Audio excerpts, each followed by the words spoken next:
আইয়ুবের শাসন দেখেছি, মুজিবের ভাষণ শুনেছি, জিয়া কেটেছেন খাল, এরশাদ চাচার তাল বেতাল, মাঝখানে শেষের দিকের হরতাল আর হরতাল, সব দেখা শেষ।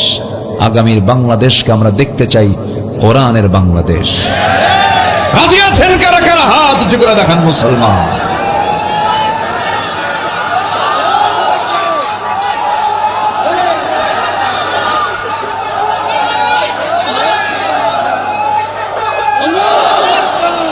আল্লাহ কবুল করুন, জোরে বলি আমিন। আজকে দেখি আলোচকের মুখেও মাইক, শ্রোতার মুখেও মাইক, বিশাল ব্যাপার। মাশাআল্লাহ, আল্লাহ কবুল করুন। এটা সাতক্ষীরাতেই সম্ভব।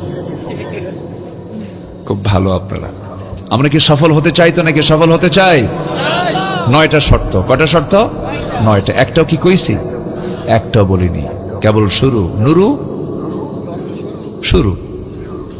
আলহামদুলিল্লাহ। কোরআন তো দরিয়া, অনেক বড় আলোচনা কোরআনের। তলাহীন একটা সাগর, যার কোনো তলা নাই। যেরকম সুবহানাল্লাহ, বিশাল একটা কিতাব এটা।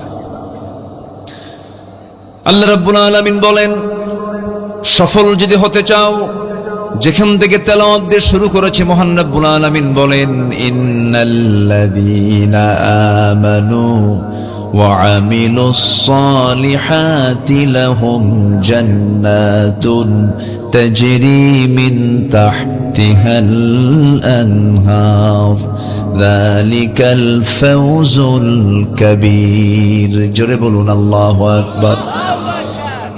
এক নম্বর হলো, নিঃসন্দেহে যারা ঈমান আনবে এবং নেক আমল করবে তাদের জন্য আমি আল্লাহ রাব্বুল আলামিন স্থায়ী জান্নাত রেখে দিয়েছি। এমন পার্মানেন্ট জান্নাত যার নিচ দিয়ে নহর প্রবাহিত। 4টা নহর থাকবে জান্নাতে। কয়টা নহর বলেন? 4টা নহর থাকবে। দুধের নহর থাকবে, মধুর নহর থাকবে, শরাবের নহর থাকবে, পানির নহর থাকবে। হয়তো মনে মনে বলছেন, হুজুর শরাব কোন ধরনের ড্রিঙ্কস থাকবে? সেখানে পচা মদ থাকবে না, যা খায়া লিভার নষ্ট হবে, চোখ লাল হয়ে যাবে, বেহুশ হয়ে যাবে, এমন কোনো মাদক সেখানে থাকবে না।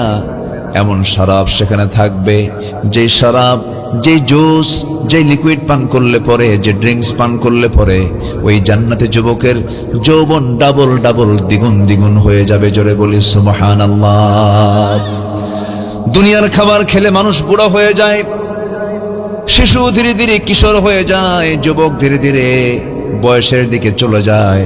কিন্তু জান্নাতের খাবারটা এমন একটা খাবার, যে জান্নাতের খাবার খাবে ওই মানুষ কোনোদিন আর একটা বারের জন্য বুড়া হবে না। জোরে বলি সুবহানাল্লাহ।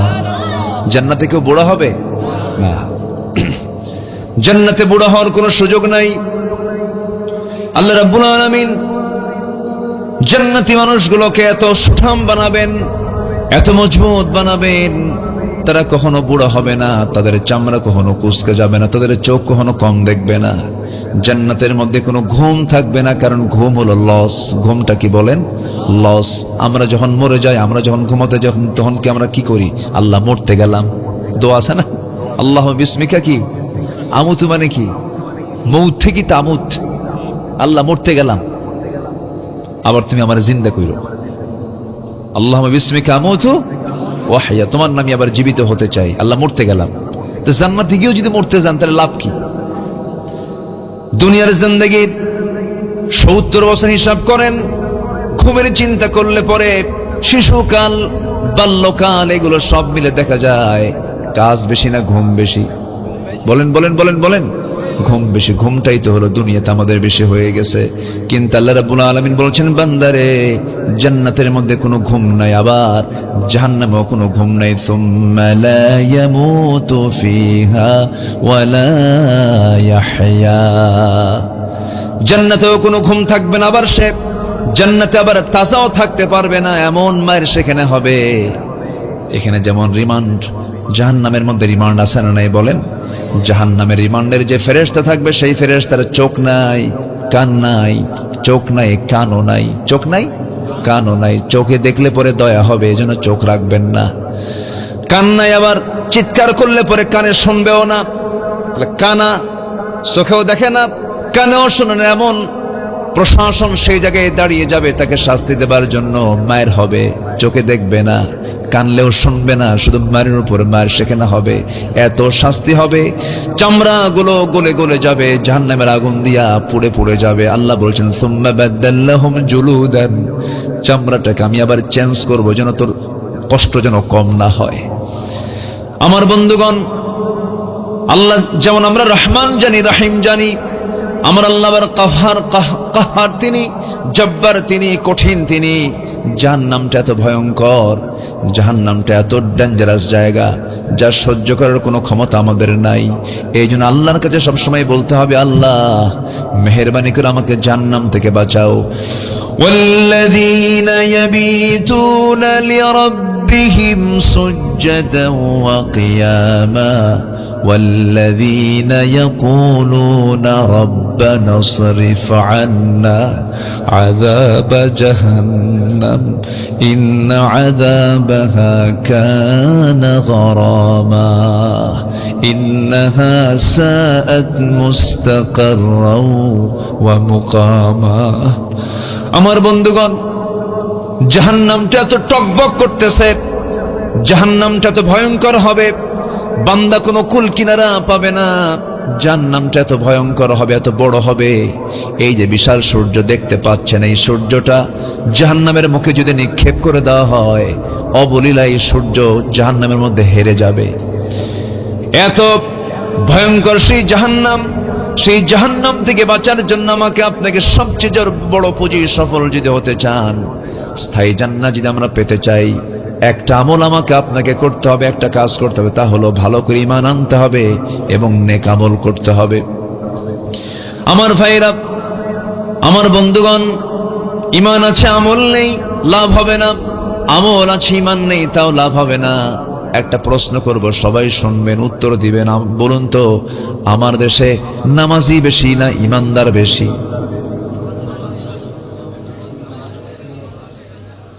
ভালো করে বলেন, নামাজি বেশি না ঈমানদার বেশি? নামাজ না পড়ি ঈমান আছে বলে, এরকম বলে? নামাজ না পড়ি ঈমান আছে আমার। এখন বলেন, নামাজি বেশি না ঈমানদার বেশি? ঠিক আছে না? ঈমানদার বেশি। নামাজ নাই কিন্তু ঈমান আছে, এবং চাপাও খুব শক্ত, এত শক্ত চাপা, চাপার উপরে ট্রাকের চাকা পড়লেও চাপা ভাঙ্গে না, এত শক্ত চাপা। নামাজ পড়ে না কিন্তু হিম্মত দিয়ে বলে আমি মুসলমান। অথচ আমার নবীজি বললেন, আল ফারকু বাইনাল মুমিন ওয়াল কাফির তারকুস সালাত, মুমিন এবং কাফিরের মাঝে পার্থক্য সৃষ্টিকারী হলো নামাজ। নামাজ পড়বে মুমিন, নামাজ না পড়বে সে কাফির। আল ফারকু বাইনাল মুমিন ওয়াল কাফির তারকুস সালাহ, মান তারাকা সালাতান মুতাআম্মিদান ফাকাদ কাফার, যে ব্যক্তি ইচ্ছাকৃত এক ওয়াক্ত নামাজ ছাড়লো সে যেন কুফরি করলো।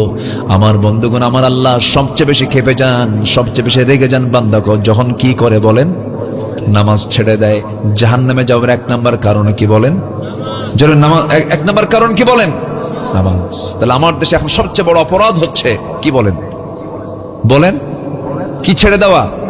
নামাজ ছেড়ে দেওয়া। তাহলে এই দেশের এখন যত অপরাধ আছে আল্লাহর দৃষ্টিতে, আখিরাতের জন্য বাংলাদেশে ধরুন আজকে যত অপরাধ হয়েছে, সবচেয়ে বড় অপরাধ হলো কি অপরাধ বলেন? নামাজ ছেড়ে দেওয়া। আচ্ছা বলেন তো, নামাজ ছেড়ে দেওয়ার মতো এত বড় অপরাধকে নিয়ে সব দল কি চিন্তা করে? আসতে সব দল কি চিন্তা করে? কিন্তু কিছু দল আছে চিন্তা করে, আছে কিনা বলেন? আছে কিনা বলেন? সেটা কি অন ইসলামী দল না ইসলামী দল? অন ইসলামী দল না ইসলামী দল?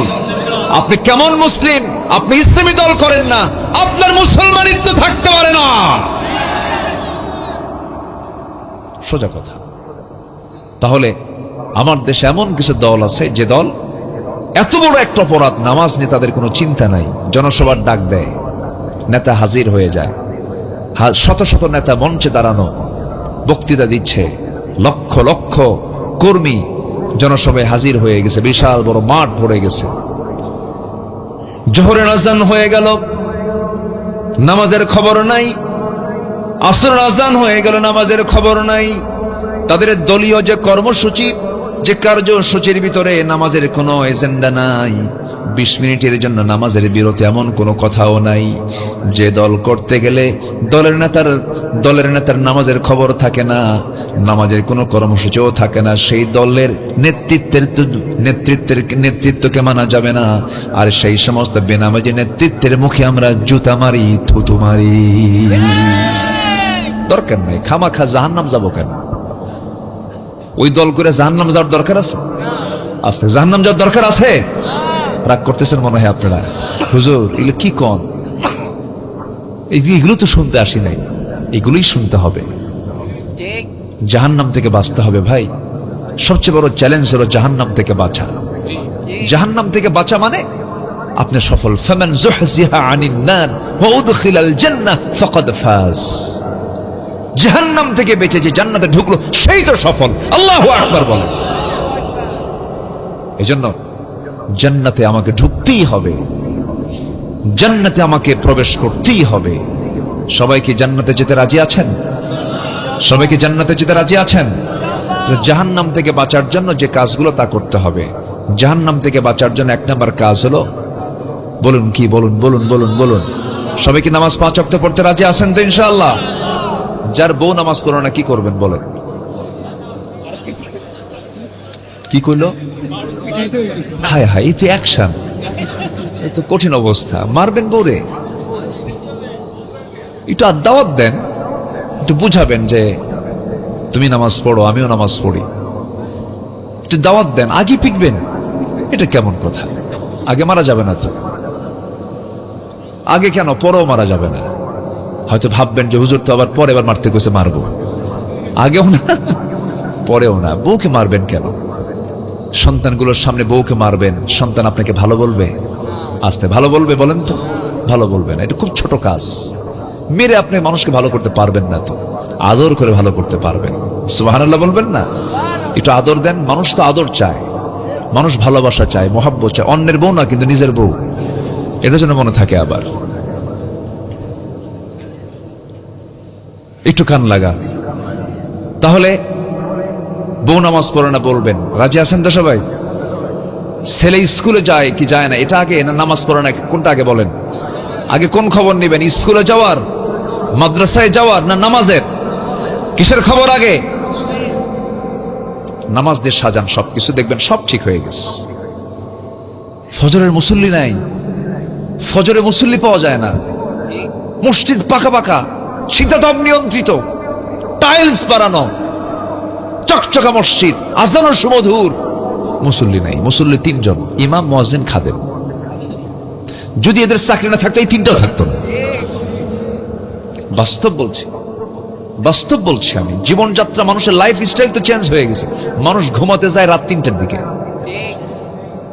বলেন ঘুমাতে যায় কটার দিকে বলেন? আচ্ছা, ছাগল আগে ঘুমায় না কুত্তা আগে ঘুমায়? আস্তে কয়, আস্তে কয়, আস্তে কয়। ঘুমটা কার আগে বেশি বলেন? ছাগল আগে ঘুমায় না কুত্তা আগে ঘুমায়? কুত্তা কি রাতে ঘুমায়? কুত্তা কি করে? সারা রাত। আর যে ছাগলটা খাওয়া হালাল, সেটা একদম ইমানদার মুমিন বান্দার মতো, সে সময় মতো আগের বেলায় সে ঘুমিয়ে পড়ে এবং ঠিক ফজরের সময় সে আওয়াজ দিয়ে মালিককে উঠায় বলে নামাজ পড়ে। সুবহানাল্লাহ বলবেন না? কুকুরটা সারা রাত জেগে থাকে, আর দিনের বেলা কি করে কন্ত? ঘুমায়। তো এই চরিত্র যদি রাখেন, মাশাআল্লাহ, ভালো কুত্তা চরিত্র। এটা কি চরিত্র কন? কুকুর চরিত্র। আমার বন্ধুগণ, ইমানদারের ঘুম হবে আগের রাত্রিতে, এবং সে জেগে যাবে শেষ প্রহরে। শেষ প্রহরে সে জেগে গিয়ে ইবাদতে সে মশগুল হয়ে যাবে, অস্থির হয়ে যাবে আল্লাহর সম্পর্ক তৈরি করার জন্য। কারণ আল্লাহ রাব্বুল আলামিন বলছেন, ওয়াজআলনাল লাইলা লিবাসা ওয়াজআলনান নাহারা মাআশা। আমি রাতকে বানিয়ে দিয়েছি আড়াল করে, বান্দা ঘুমিয়ে পড়ো, লাইটটা বন্ধ করো, একটা অন্ধকার করে শুয়ে পড়ো। আমি তোমার ঘুমের মধ্যে নিয়ামত রেখে দিয়েছি, তোমার ক্যান্সার হবে না, জটিল কোনো রোগ হবে না, অসুস্থ হয়ে পড়বে না। আগের যুগের মুরব্বীরা সুস্থ ছিলেন, তারা মোরগের সঙ্গে ঘুমিয়ে যেতেন, আবার মোরগের ডাকি তারা ঘুম থেকে উঠতেন। কিন্তু আজকের স্টাইলটা সম্পূর্ণ ভিন্ন হয়ে গেছে, ফজরে মুসল্লি নাই। এগুলো কারণ। আমার বন্ধুগণ, সাজানো গোছানো জীবন যাপন করব, নামাজ কি সবকিছুর মূল বানায় নেব, কাজকে বলবো নামাজ আছে এবং নামাজ পড়েই কাজটা করব। এমন করে যদি সুন্দর করে সাজাতে পারি জীবনটাকে, দুনিয়াও সুন্দর হয়ে যাবে, আখিরাতও সুন্দর হয়ে যাবে। জোরে বলি সুবহানাল্লাহ। নামাজ পড়ব কয় ওয়াক্ত বলেন? 5 ওয়াক্ত। আমি কি দোয়া করে দেব? যে না বলি, কিছু কিছু লোক যায় যে দুই একজন করে, প্রয়োজনে যাচ্ছে। কি প্রয়োজন? বিড়ি খাবে? বসেন, একটু বসেন না, কত সময় চলে যায়। এখানে যদি বসে আপনার না ভালো লাগে তাহলে ভাববেন যে ছেঁচড়া শয়তান ধরছে আপনারে। কি শয়তান? ছেঁচড়া বোঝেন তো নাকি? আপনাদের ভাষা তো আমার চেয়ে অনেক সুন্দর। সাতক্ষীরার ভাষা এত সুন্দর, মিষ্টি ভাষা, আলহামদুলিল্লাহ, খুব ভালো, খুব ভালো ভাষা। একটু আমি সুন্দর করে একটু বোঝাচ্ছি, চেষ্টা করছি, একটু আমাকে সহযোগিতা করেন। আমি আমার সর্বোচ্চটুকু দেওয়ার চেষ্টা করছি। আপনি থাকলে তাহলে আমি কথা বলতে পারবো, আপনি চলে গেলে বাগানটা ভেঙে যাবে। এটা কিসের বাগান বলেন তো? জান্নাতের বাগান। আপনি যদি ভাঙ্গেন, মনে যদি চায় তো ভাঙ্গেন। একটু বসেন, একটু দরদ রাখতে হয়, কোরআনের প্রতি মহব্বত রাখতে। কোরআনকে সময় দিবেন, কোরআন আপনাকে সুপারিশ করে জান্নাতে নিয়ে যাবে। কোরআনকে সময় দেব আমরা, কম কম না বেশি বেশি? বেশি বেশি। আমরা কাকে সময় দিচ্ছি এখন বলেন তো? কোরআনকে সময় দিচ্ছি। সফল হওয়ার জন্য 9টা শর্ত। 1 নম্বর হলো ঈমান এবং নেক আমল। সবাই করতে রাজি আছেন তো? ঈমান এবং নেক আমল। ঈমান আছে, নেক আমল নাই। নেক আমল আছে, ঈমান নাই। বহু লোক দুনিয়াতে আছে যারা খ্রিস্টান, যারা ইহুদি, অন্য ধর্মের মানুষ, অনেক মুসলমানের চাইতে তারা ভালো ভালো কাজ করে। আছে না? আছে। লক্ষ লক্ষ কোটি টাকা দান করে তারা। সত্য কথা বলে, কখনো মিথ্যা কথা বলে না, লোভ রাখে না, হিংসা রাখে না, অহংকার রাখে না। কিন্তু ঈমান নাই, কাম হবে না। কিন্তু ঈমানও আছে, আবার নেক আমলও আছে। আল্লাহ রাব্বুল আলামিন বলছেন, আমি আল্লাহ তাকে জান্নাত বুঝাইয়া দেব। জোরে কোন সুবহানাল্লাহ। আমার বন্ধুগণ, ঈমান তো এনেছি, কিন্তু ঈমানটাকে টিকে রাখা সহজ নয়। আমার নবীজি প্রথমে আবিসিনিয়ায় কিছু সাহাবীকে পাঠায়া দিলেন। আবিসিনিয়ায় হিজরতে পাঠায়া দিলেন। আবিসিনিয়ায় যাওয়ার পর এমনকি আমার নবীর হাতে বায়াত নেওয়ার পরও তারা, ঈমান আনার পরও তারা আবার খ্রিস্টান হয়ে যায়। কি হয়ে যায়? নবীর হাতে বায়াত নিয়েছে, এরপরও খ্রিস্টান হয়ে গেছে। কিন্তু আল্লাহ রাব্বুল আলামিন বান্দাকে বলছেন, বান্দারে ঈমান তো এনেছো, কিন্তু ঈমানটা শুধু আনলেই হবে না, ঈমানের উপরে টিকে থাকতে হবে। আল্লাহ রাব্বুল আলামিন বলেন, ইন্নাল্লাযীনা ক্বালু রাব্বুনাল্লাহু সুম্মা ইসতাকামু তাতানাজ্জালু আলাইহিমুল মালায়েকা আল্লা তাখাফু ওয়া লা তাহজানু ওয়া আবশিরু বিল জান্নাতিল্লাতী কুনতুম তুআদুন। জোরে বলুন আল্লাহু আকবার। নিঃসন্দেহে যারা বলবে আমার রব আল্লাহ, সুম্মা ইসতাকামু, এবং তার উপরে টিকে থাকবে, আল্লাহ রাব্বুল আলামিন বলছেন ঈমান আনবে এবং টিকে থাকবে, আমি আল্লাহ তাকে এমন সুন্দর জান্নাত দেব যে সুন্দর জান্নাতটা স্থায়ী জান্নাত হয়ে যাবে। যেরকম সুবহানাল্লাহ। টিকে থাকতে হবে। ঈমান আনা যায়, কিন্তু টিকে থাকা সহজ নয়। অনেকে একটা প্যাকেট বিড়ির কাছেও ঈমান বিক্রি করে দেয়। আছে না নাই বলেন তো? বিক্রি করে দেয় ঈমানটা একদম। ইউসবিহু মুমিনান ওয়া ইউমসি কাফিরান। সকালবেলা ঈমান আছে, বিকালবেলা ঈমান নেই। এটা করা যাবে না। ছোট্ট একটা ইতিহাস মনে পড়লো, এক সাহাবীর কথা মনে পড়লো। আমি এই তো সম্প্রতি মক্কা মদিনায় গিয়েছিলাম। ওখানে গেলে প্র্যাকটিক্যাল কিছু দেখা যায়। আল্লাহ তুমি সবাইকে যাওয়ার তৌফিক দাও। জোরে বলি আমিন। যেতে তো খুব একটা বেগ পেতে হয় না এখন। আগে জাহাজে যাওয়া লাগতো, 14 দিন 15 দিন 1 মাস পর্যন্ত লেগে যেত। এখন ঢাকা যেতে যত সময় লাগে তার চাইতে ঢাকা থেকে মক্কা যেতে তার চেয়ে সময় কম লাগে। আলহামদুলিল্লাহ বলে। কিন্তু সাথে একটু টাকা পয়সা লাগে। কিন্তু কি পরিমাণ টাকা পয়সা লাগে? আপনার স্ত্রীর জন্য আপনি যদি 1 ভরি যদি একটা গহনা দিয়ে, 1 ভরি গহনা দিয়ে যদি কিছু, 1 ভরি দিয়ে যদি কোনো গহনা বানায় দেন, তাও আজকের বর্তমান বাজারে লাগবে প্রায় 2,12,000 টাকা ভরি, রানিং চলছে। 2,12,000 টাকা ভরি দিয়ে আপনার স্ত্রীর একটা গহনা এক ভরি থেকে আর কতটুকুই হয়? তাহলে এক ভরি গহনায় যদি এত টাকা লাগে, আর আমার নবীর সোনার মদিনায় যেতে আসতে মাত্র লাগে হলো 1,50,000 টাকা। বউকে সোনা দিবেন না মদিনা ঘুরাবেন? বলেন আসতে কোন কোথায় কোথায় বলেন বলেন বলেন বলেন। একটু প্ল্যান করেন, প্ল্যান করেন, পরিকল্পনা করেন।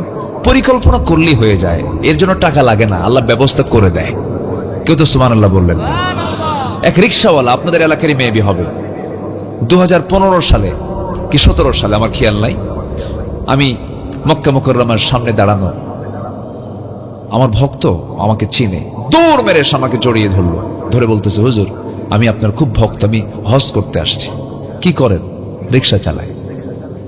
রিক্সা চালান আপনি? কেমনে আসলেন? হুজুর 15 বছর প্রত্যেক দিন 20, 30, 40, 50 টাকা পর্যন্ত জমা করেছি, একটা টাকা হাত দিইনি ওই জায়গায়। যেদিন টাকা পূরণ হয়ে গেছে জমা দিছি, হজে আসছি। কেউ তো আলহামদুলিল্লাহ বললেন না। তাহলে ইচ্ছা থাকলে কি হয়? উপায় হয়। চেষ্টা করবেন, হয়ে যাবে। মদিনা গেলে হাঁটলেও মনে হয় রাসূল এই দিক দিয়ে হেঁটেছেন। আল্লাহু আকবার। ইমাম মালিক রাহমাতুল্লাহ আলাইহি কখনো জুতো পায়ে হাঁটতেন না মদিনায়। ইমাম মালিককে বলা হলো, ইমাম মালিক মদিনায় হাঁটতে নিয়ে তুমি জুতা পায়ে না হেঁটে খালি পায়ে হাঁটো কেন? কেঁদে কেঁদে বলতেন, আহারে এই সোনার মদিনায় আমি কেমনে জুতা পায়ে হাঁটবো? কারণ এই মাটির নিচেই শুয়ে আছেন আমার প্রাণ প্রিয় নবী আমার বন্ধুগণ। সোনার মদিনা, প্রাণের মদিনা, আমার সবচেয়ে প্রাণের চেয়েও প্রিয় রাসূল সেখানে শুয়ে আছেন। আজ থেকে 1,500 বছর আগে দাফন হয়েছে, তাকে দাফন করা হয়েছে। সেই নবীর প্রতি সবচাইতে বেশি মোহাব্বত যারা দেখিয়েছেন তারা হলো সাহাবীরা। সাহাবীরাও তার পাশে শুয়ে আছেন। ওই সাহাবীদের ভিতরে একজন সাহাবীর কথা মনে হয়ে গেল। দেখেন কি পরিমাণ প্রেম নবীর প্রতি তারা দেখিয়েছেন, ঈমানটা তাদের কত মজবুত ছিল। নতুন দিন গ্রহণ করেছেন, বাপ জন্মের পূর্বে মারা গেছে, চাচার হাতে মানুষ হয়েছেন, কালিমা পড়ে মুসলমান হলেন। চাচা জেনে গিয়ে বলতেছে, ভাতিজা শুনলাম তুমি নাকি কালেমা পড়েছ। এবার ভাতিজা বলছে, চাচা শুনবেন কেন? আমিও চাই আপনি জাহান্নাম থেকে বাঁচেন। আমি কালেমাওয়ালা হয়েছি, আপনি কালেমাওয়ালা হয়ে আপনি দিনের পথে চলে আসেন।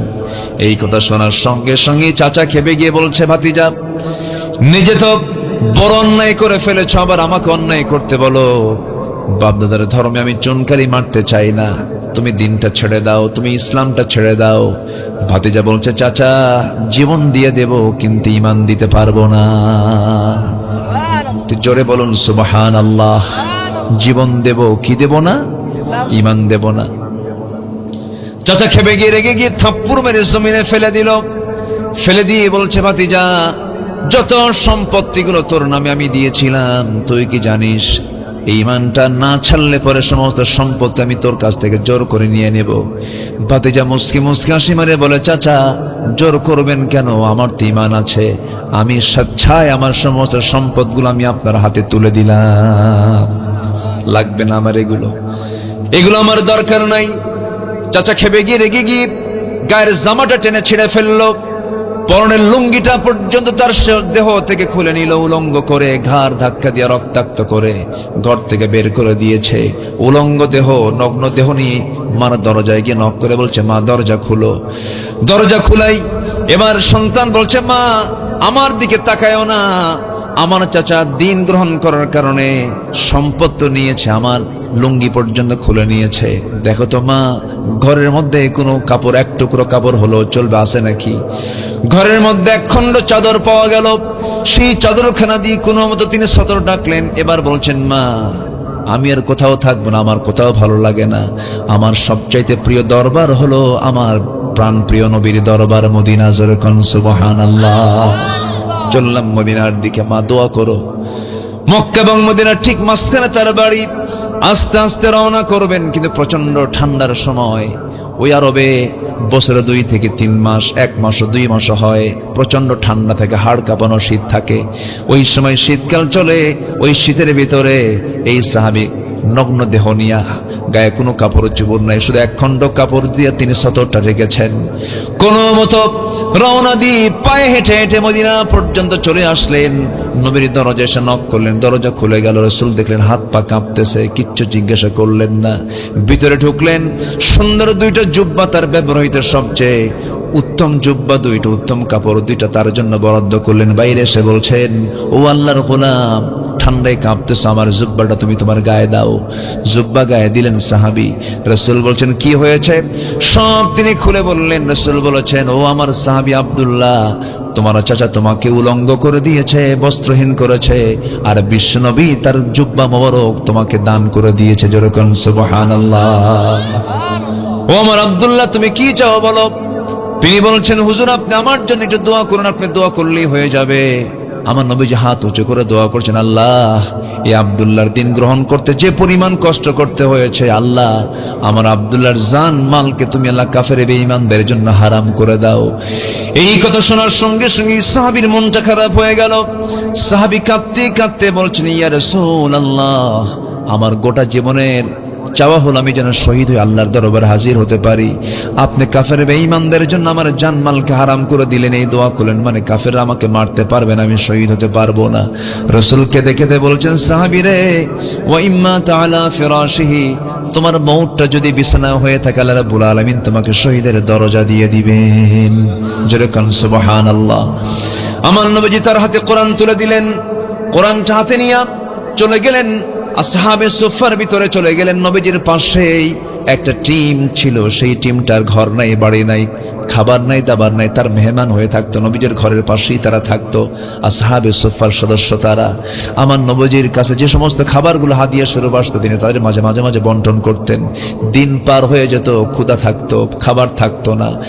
সাইয়্যিদনা আবু হুরায়রা রাদিয়াল্লাহু তাআলা আনহু একদিন এত ক্ষুধার্ত, রাসূলকে সালাম দিবেন, সালামের মতো আওয়াজও তার মুখ থেকে বের হয় না। সালাম দিতে নিয়ে আওয়াজ বন্ধ হয়ে গেছে। আমার নবীজির কাছে 1 গ্লাস দুধ হাদিয়া দিয়ে গেল, 1 গ্লাস মাত্র দুধ। আমার নবীজি আসহাবে সুফার সদস্যদের সামনে গিয়ে দাঁড়ালেন। একজনকে বললেন, সাহাবী, এটা পান করো। তিনি তাকে হাতে দিলেন, পান করলেন। আরেকজনকে দিলেন, তিনিও পান করলেন। আরেকজনকে দিলেন, তিনিও পান করলেন। দুধ কমে না। কেউ তো সুবহানাল্লাহ বললেন না। দুধ কমে না। শতাধিক সাহাবীর 1 গ্লাস দুধ দিয়ে সবার দুধ পান হয়ে গেছে। আমার রাসূল বললেন, শোনো সাহাবীরা, আরো আল্লাহর বান্দা থাকলে দুধ কমতো না, যতক্ষণ না আমি নবীজি আমার ঠোঁটটা এই গ্লাসে না লাগাবো। যেরকম সুবহানাল্লাহ। ওই আসহাবে সুফার সদস্যদের অন্তর্ভুক্ত হলেন সেই সাহাবী। কোরআন তেলাওয়াত করেন, চিৎকার করে করে কোরআন তেলাওয়াত করেন, চোখের পানি দিয়ে কোরআন ভিজে যাচ্ছে। সাহাবীদের কষ্ট হয়, এত উচ্চস্বরে কোরআন তেলাওয়াত করে। কয়েকজন সাহাবী এসে বলছেন, হুজুর, এই আব্দুল্লাহ নতুন একজন সাহাবী আসছে, এত জোরে কোরআন পড়ে আমাদের ডিস্টার্ব হয়। রাসূল বলছেন, সাহাবীরা রে, দয়া করে তোমরা আব্দুল্লাহর বিরুদ্ধে কোনো রিপোর্ট করতে এসো না, তোমরা আব্দুল্লাহর বিরুদ্ধে কোনো কথা বলতে এসো না। এই আব্দুল্লাহ ইমানটাকে টিকে রাখতে গিয়া ঘর ছেড়েছে, বাড়ি ছেড়েছে, দৌলত ছেড়েছে, সম্পদ ছেড়েছে, দুনিয়া বিক্রি করে ইমানটা সে কিনে নিয়েছে। বাধা দিও না, ওকে কোরআন, জোরে জোরে কোরআন পড়তে দাও। যুদ্ধে গেলেন। আমার রাসূল বললেন, আব্দুল্লাহ চলো, তুমিও চলো, যুদ্ধে যাই। একসঙ্গে নিয়ে গেলেন। অভিযান শেষ হলো, ফেরত আসতেছেন। ফেরত আসার পথে হঠাৎ করে আমার নবীর কানে সংবাদ আসলো, হুজুর, আপনার সেই প্রিয় সাহাবী আব্দুল্লাহ খুব অসুস্থ। আমার নবীজি একটু অবাক হয়ে গেলেন, আর বললেন, দেখো তো, আমার আব্দুল্লাহর জন্য খুব উত্তম নার্সিং করো, তোমরা সেবা করো।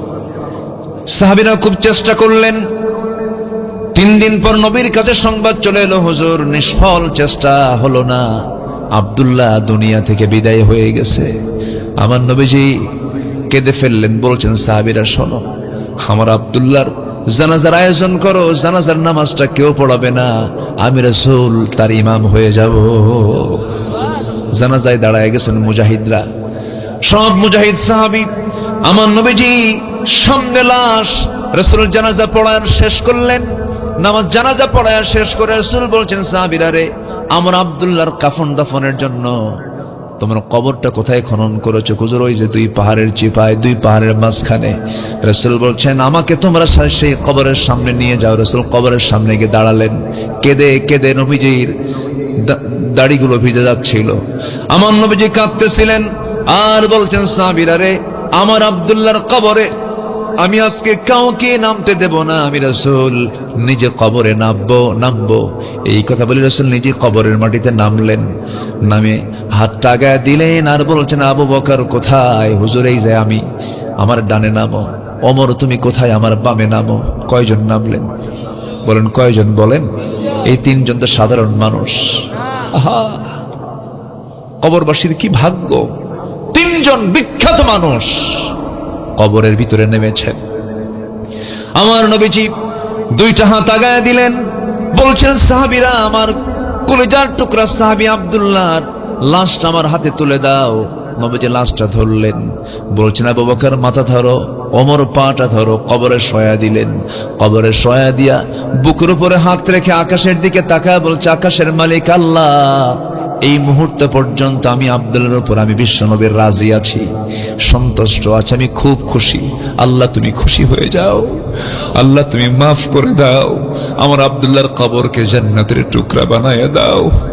এমন করে আমার নবী যখন দোয়া করেন, পাশে দাঁড়িয়ে থাকে এক সাহাবী সাদ ইবনে আবি ওয়াক্কাস রাদিয়াল্লাহু তাআলা আনহু চিৎকার মেরে মেরে বলছেন আরে আমার পোড়া কপাল, আজকে আমি জীবিত সাদ না হয়ে যদি ওই কবরের বাসিন্দা হতাম আমার জীবন ধন্য হয়ে যেত রে। আমার ভাইরা, জীবনটাকে সুন্দর করে সোনালী বানায় ফেলবো, গোছানো বানায় ফেলবো। এলোমেলো জীবনের কোনো মূল্য নাই। সাজানো গোছানো জীবন তখনই হবে যখন বান্দা ঈমান আর নেক আমল করবে। জোরে বলে সুবহানাল্লাহ। সফল হওয়ার জন্য শর্ত কয়টা বলেন? 9টা। বলেছি কয়টা? 1 নাম্বার। নাম্বার 2 হলো সফল হওয়ার জন্য নাম্বার 2 যেটা দরকার, قد أفلح من تزكى وذكر اسم ربه فصلى بل تؤثرون الحياة الدنيا والآخرة خير وأبقى إن هذا لفي الصحف الأولى صحف إبراهيم وموسى জোরে বলুন আল্লাহু আকবার।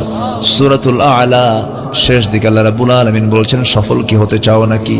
সফল হওয়ার জন্য বাইরের দিকে নয়, অন্তরটা ঠিক রাখো, নফসটা ঠিক রাখো।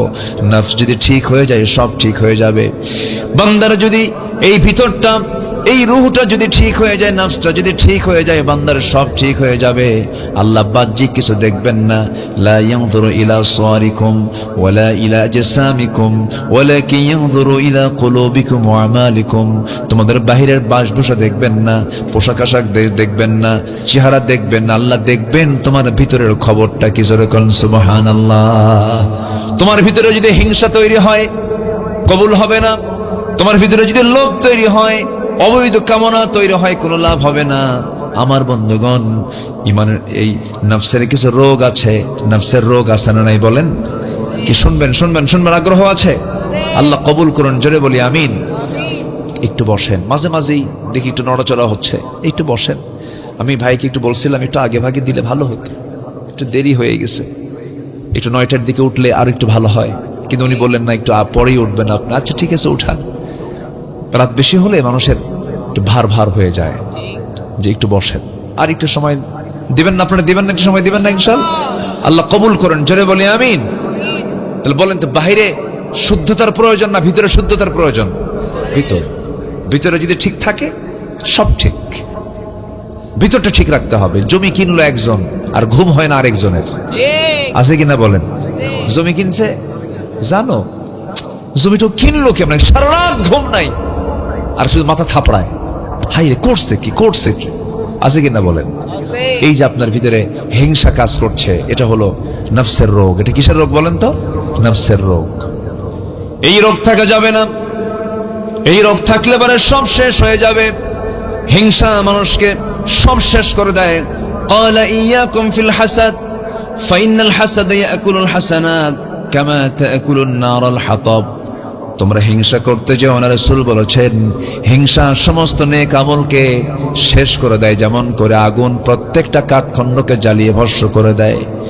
হিংসার ধারে পাশে আমরা যাব না, লোভের ধারে পাশে যাব না, অবৈধ কামনার ধারে পাশে যাব না। আল্লাহ রাব্বুল আলামিন বলছেন সফল যদি হতে চাও নফসকে শুদ্ধ করো, নফসকে পরিশুদ্ধ করো, নফসকে ঠিকঠাক করে ফেলে দাও। নাম্বার 2 চলে গেল, সময় কম। নাম্বার 3 হলো সত্যবাদী হওয়া। কি বাদী হওয়া? বলেন বলেন বলেন, কি বি? সত্যবাদী হওয়া। আমার দেশে সত্য সাক্ষ্য বেশি না মিথ্যা সাক্ষ্য বেশি? কোর্ট আদালতে কাছারিতে ওখানে কি সত্য সাক্ষ্য বেশি চলে না মিথ্যা সাক্ষ্য বেশি চলে? মিথ্যা সাক্ষ্য বেশি চলে। শুধু মিথ্যা সাক্ষী দিয়ে ভরপুর, উল্টাপাল্টা সব বিচারের রায়টা উল্টাপাল্টা। আর বিগত 16 বছরে যে বিচারগুলো ছিল এগুলো তোর কোনো হিসাবই নেই, অটো রায়। কি রায় বলেন? আল্লামা সাঈদীর একজন মামলার সাক্ষী, তার যে বিরুদ্ধে মামলা হয়েছে সে মামলার সাক্ষীর জন্ম হলো 79 আর ঘটনা হলো 71। ঘটনা কি? ঘটনা ঘটেছে 71 সালে আর সাক্ষীর জন্ম কোন সালে? 79 সালে। তাহলে সে দেখলো কেমনে? রুহের জগৎ থেকে দেখছে। এই 16 বছর আমরা যা দেখেছি, ফেরাউন পৃথিবীতে ছিল হলো 1600 বছর। 1600 বছরে তার কোনোদিন জ্বর হয়নি, কষ্ট হয়নি। এরা ছিল কত বছর? 16 বছর। সংখ্যার কিন্তু মিল আছে, কিন্তু কথা বলছে সংখ্যারও কিন্তু মিল আছে, চরিত্রর মিল ছিল। ফেরাউনের একটাই নেশা ছিল, ক্ষমতা হারানো যাবে না, ক্ষমতায় টিকে থাকতেই হবে। মার পেট থেকে সন্তান করাত দিয়ে চিরে সন্তানকে বের করে হত্যা করা হয়েছে শুধু ক্ষমতাকে পাকাপোক্ত করার জন্য। বিগত 16 বছর তার আলেমদেরকে ফাঁসির মঞ্চে ঝুলায় মেরে ওদের লক্ষ্য একটাই ছিল ক্ষমতাকে পাকাপোক্ত করা। কিন্তু আল্লাহ রাখেন নাই, কারণ আল্লামা সাঈদী বহুদিন আগে বলেছিলেন, 25 বছর আগে, তিনি যে আল্লাহওয়ালা ছিলেন আমার কাছে 100% মনে হয়। আপনার কি মনে হয় আমি জানি না। আল্লামা সাঈদী বলেছিলেন 25 বছর আগে, গাছের গোড়ায় নাড়া দেব, সোজা মুড়ি দিল্লি গিয়ে পড়বা। কি লন্ডনে গিয়ে পড়ছে? আমেরিকা গিয়ে পড়ছে? কোথায় গিয়ে পড়ছে বলেন? দিল্লি গিয়ে পড়ছে। যা বলেছিলেন সেখানে গিয়ে পড়েছে। সম্মানিত ভাইয়েরা, উনি বলেছিলেন বাংলাদেশে এমন একটি সময় আসবে এই ইসলাম বিরোধী শক্তিগুলো পালানোর জন্য একটি ইঁদুরের গর্ত খুঁজে পাবে না। পায় নাই, কলার পাতায় শুয়েছিল। জানেন না আপনারা? মানিক টিকতে পারে নাই। অতএব এই 56,000 বর্গ মাইলের এই সুজলা সুফলা শস্য শ্যামলা সোনার বাংলাদেশে ইসলাম বিরোধী কোন অপচক্রান্ত টিকসই হতে পারে না। সকল কিছুকে রুখে দাঁড়িয়ে আমাদের একটি কাজ সামনে পড়ে আছে, সেটা হলো কোন আইন মানি না আল্লাহর আইন ছাড়া। একমাত্র জমিনে চলতে হবে কার বিধান? কার বিধান? আল্লাহর বিধান।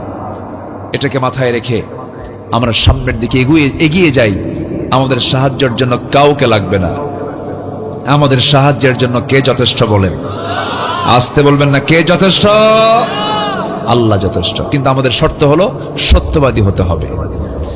আল্লাহ রাব্বুল আলামিন বলেন, ইত্তাকুল্লাহ ওয়া কুলু কওলান সাদীদা ইউসলিহ লাকুম আ'মালাকুম ওয়া ইয়াগফির লাকুম যুনুবাকুম ওয়া মান ইউতি'ইল্লাহা ওয়া রাসূলাহু ফাকাদ ফাযা ফাওজান আযীমা।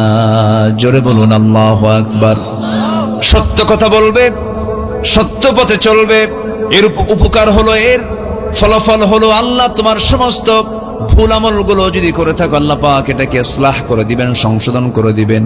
এবং আল্লাহ বলছেন এই কাজ যদি করতে পারো আমি আল্লাহ তোমাকে মহা সফলতা দান করব। জোরে বলি সুবহানাল্লাহ। ইমানদার জিহ্বায় কখনো মিথ্যা কথা আনতে পারে না। ইমানদারের জবান কখনো দুই রকম হতে পারে না। ইমানদার কখনো ওয়াদা ভঙ্গ করতে পারে না। ইমানদার কখনো আমানতের খেয়ানত করতে পারে না। ইমানদার কখনো যৌনাঙ্গের অবৈধ পথে যৌনাঙ্গকে ব্যবহার করতে পারে না। বিবাহ বহির্ভূত কোনো সম্পর্ক জড়াতে পারে না। ইমানদার ইমানদারি হবে, সবটা আর স্ট্যান্ডার্ড হবে, সে অত্যন্ত সতর্কতার সঙ্গে পা ফেলবে, অত্যন্ত যত্নশীল হয়ে জমিনে চলাফেরা করবে, সবার থেকে সে হবে ভিন্ন। ইমানদার কখনো অপচয় করতে পারে না। ইমানদার কখনো দুর্গন্ধ জাতীয় কোনো পরিবেশে যেতে পারে না। আমার দেশের মানুষ সাধারণ মানুষ বেশি না বিড়ি খাওয়া মানুষ বেশি? বলেন কি খাওয়া মানুষ বেশি বলেন? যারা বিড়ি খায় তাদের গায়ের একটা গন্ধ আছে না, মিশকাম্বরের, নাকি মিশকাম্বরের গন্ধ, পচা পচা গন্ধ। ইমানদার এগুলো সঙ্গে সম্পর্ক জড়াবে না। আল্লাহ কবুল করুন, জোরে বলি আমিন, আরো জোরে আমিন। 9টা শর্তের মধ্যে 3টা শর্ত হলো, সংক্ষিপ্ত করে বলছি। নাম্বার 4, কই যান? বসেন বসেন, মাশাআল্লাহ, আলহামদুলিল্লাহ। এই 2টা কার? পোতা ছেলে আর নেচি ছেলে। বুঝলাম না তো, একটু বুঝায় বলেন। এটা মেয়ের ছেলে, ওর পোতা মানে হচ্ছে ছেলের ছেলে। মাশাআল্লাহ, ভাইয়ের তো কোনো কিছু বাদ না, অভাব তো নেই। মাশাআল্লাহ, আলহামদুলিল্লাহ। আল মাল ওয়াল বানুনা জিনাহ। আল্লাহ আমার ভাইয়ের সব দিক থেকে এগুলোকে চক্ষু শীতলকারী বানায় দেন, জোরে বলি আমিন, আরো জোরে আমিন। এই ছোট্ট বাচ্চারা যদি এখানে দাঁড়ায় দাঁড়ায় বসে বসে যদি ওয়াজ শুনতে পারে, আর আপনার মধ্যে যদি ধৈর্য যদি ঘটে, আল্লাহ পাক মডেল হিসেবে এখানে পাঠায় দিয়েছেন। দেখ আমরা আছি, আল্লাহু আকবার বলেন। এই বাচ্চাগুলো দাঁড়ায় আছে, কোনো ঘুম নাই, একদম দেখেন না ছায়া আছে কেমন, একদম ডাকাতের মতো। ভয় লাগতেছে, একটা হুমকি স্বরূপ না? আলহামদুলিল্লাহ, খুব সুন্দর। আল্লাহ বড় আলেম বানায় দাও, জোরে বলি আমিন, আরো জোরে বললাম আল্লাহুম্মা আমিন। শত্রুর চোখে যেন আমরা, বাতিলের চোখে যেন আমরা আতঙ্ক হই, আল্লাহ কবুল করুন, জোরে বলি আমিন। বড় যেন আমাদের দেখে যেন আতঙ্কিত হয়। সম্মানিত ভাইয়েরা, তাহলে 1 নম্বর হলো ঈমান নেকামল, নাম্বার 2 হচ্ছে পরিশুদ্ধিতা তাসকিয়াতুন নফস, নাম্বার 3 হচ্ছে সত্যবাদী হওয়া। আমরা সত্যবাদী হব, জোরে বলি ইনশাআল্লাহ। নাম্বার 4 হলো তাকওয়া অর্জন করা। কি অর্জন করা বলেন তো? তাকওয়া। তাকওয়া মানে হলো বেঁচে থাকা। কি থেকে বেঁচে থাকা? হারাম থেকে বেঁচে থাকা। কি থেকে বলেন তো? হারাম। সুদ খাওয়া যাবে না। সুদ তো নাই না? আছে। সুদ আছে ভাই? আছে। সুদও আছে। বিসমিল্লাহ কয়ে খাবেন। সুদের ধারে বসে যাওয়া যাবে? সুদের ধারে বসে যাওয়া যাবে? যাবে না। এই লোকটা উঠলো কেন? উনি কি সুদ টুদ খায় নাকি? তো বসেন না কেন? একটু বলার সময়, যাওয়ার সময় চিন্তা করবেন, সুদের ওয়াজ হচ্ছে, এই সময় গেলেই তো ভাববে যে আমি এই লোকটা সুদ খাইব না। বসেন। সুদের ধারে পাশে আমরা যাব না। সুদ খাওয়া কি? আরো জোরে, আরো জোরে, আরো জোরে। আচ্ছা, সুদের ওয়াজ যদি কিয়ামত পর্যন্ত করি, সমাজ থেকে কি সুদ বন্ধ হবে? বন্ধ হবে কোথায়? আল্লাহু আকবার, কি সুন্দর করে বললেন। সারা জীবন ওয়াজ করে সুদ বন্ধ হবে না, জেনা বন্ধ হবে না। আল্লামা সাঈদী রাহিমাহুল্লাহ বলেছেন, কোন এক বক্তৃতায় সরাসরি আমি শুনতেছিলাম, কোথায় যেন পল্টন হবে মেবি, উনি বলছিলেন, শুনুন আমার ভাইয়েরা, 3 যুগ ধরে ওয়াজ করলাম, 36 বছর চলে, 2003 সালের দিকে এই কথা বলেছিলেন তিনি। 36 বছর ধরে কত ওয়াজ করলাম, সুদও কমে নাই, জেনাও কমে নাই, মদের বোতল কমে নাই, দিন দিন বেড়ে চলেছে। এই ওয়াজ কিয়ামত পর্যন্ত করলেও কোনো কাজ হবে না, কিন্তু অতি সহজে এই মদের বোতল বন্ধ হয়ে যাবে, সুদের কারবার বন্ধ হয়ে যাবে যদি সুদের বিরুদ্ধে আইন পাশ করে, যদি যাকাত ভিত্তিক আইন যদি প্রতিষ্ঠা করা যেতে পারে। জেনা বন্ধ হয়ে যাবে, জেনার লাইসেন্স যদি বন্ধ করে দেওয়া হয়, জেনা বন্ধ হয়ে যাবে। মদের দোকান বন্ধ হয়ে যাবে, মদের লাইসেন্স যদি বন্ধ করায়, মদের দোকান বন্ধ হয়ে যাবে। আমার বন্ধুগণ, জায়গা মতো ইসলাম পৌঁছে যাক। সবাই চান তো নাকি? সবাই চান নাকি? আমার বন্ধুরা, আল্লাহ বলছেন, রাষ্ট্র ক্ষমতায় যারা আসবে তাদের জন্য আমি 4টা আইন দিলাম, 4টা দফা দিলাম। রাষ্ট্র ক্ষমতা পাবে, 4টা কাজ করবে। এই 4টা কাজ করার জন্য যে দল, সেই দলকে আপনারা সমর্থন দিবেন। নাম্বার 1 হলো নামাজ যারা কায়েম করবে, যাকাত যারা আদায় করবে, সৎ কাজের যারা আদেশ দেবে, অসৎ কাজের যারা বাধা দেবে। এই 4টা কাজ যারা রাষ্ট্র ক্ষমতা পেলে পরে 4টা কাজ যারা করবে, তারাই হচ্ছে মুসলমানদের পক্ষের, তারাই হচ্ছে ইসলামের পক্ষের শক্তি। এই 54 বছর কেউ কি করছে এগুলো? করে না। হ্যাঁ, কি বললো এটা? ও আচ্ছা, আপনাদের কথাগুলো খুব মিষ্টি কথা। হায়রে হায়রে, আমার কৃষক কি পরিশ্রম গুলো করলো, সাদা মানুষ কালো হয়ে কৃষক কত কষ্ট করে দেশকে আগায় দিল। শ্রমিক সীমিত মূল্যে শ্রম দিয়ে দেশের টাকা, দেশের অর্থনীতিকে ডেভেলপ করলো। প্রবাসীরা, সাতক্ষীরা অনেক প্রবাসী আছে না বাইরে, দেশের বাইরে, প্রবাসীরা কত কষ্ট করে একটা ছোট্ট ঘরের ভিতরে একটা চকিকে 3 তালা বানায়। 3 তালায় একদম উপরে নিচে একটা রুমের মধ্যে গিজি গিজি করে মুরগির সংখ্যা যা, মানুষের সংখ্যা তার চেয়ে বেশি। একটা ঘরের ভিতরে এত কষ্ট করে ঝুলন্ত পাখির মতো ঝুলন্ত হয়ে বিল্ডিং এর কনস্ট্রাকশনের কাজ করে প্রবাসীরা টাকাগুলো রেমিটেন্স দেশে পাঠালো, দেশকে সামনের দিকে আগায় দিল। সবগুলো অশিক্ষিত, শ্রমিক অশিক্ষিত, কৃষক অশিক্ষিত, প্রবাসী অশিক্ষিত, ওরা দেশকে আগায় দিল। আর দেশকে পিছায় দিল কারা? ধ্বজাধরী কিছু চরিত্রহীন নেতারা, যারা দেশের টাকা বাইরে পাচার করেছে। রাজনীতি করার কোন অধিকার তাদের থাকতে পারে না।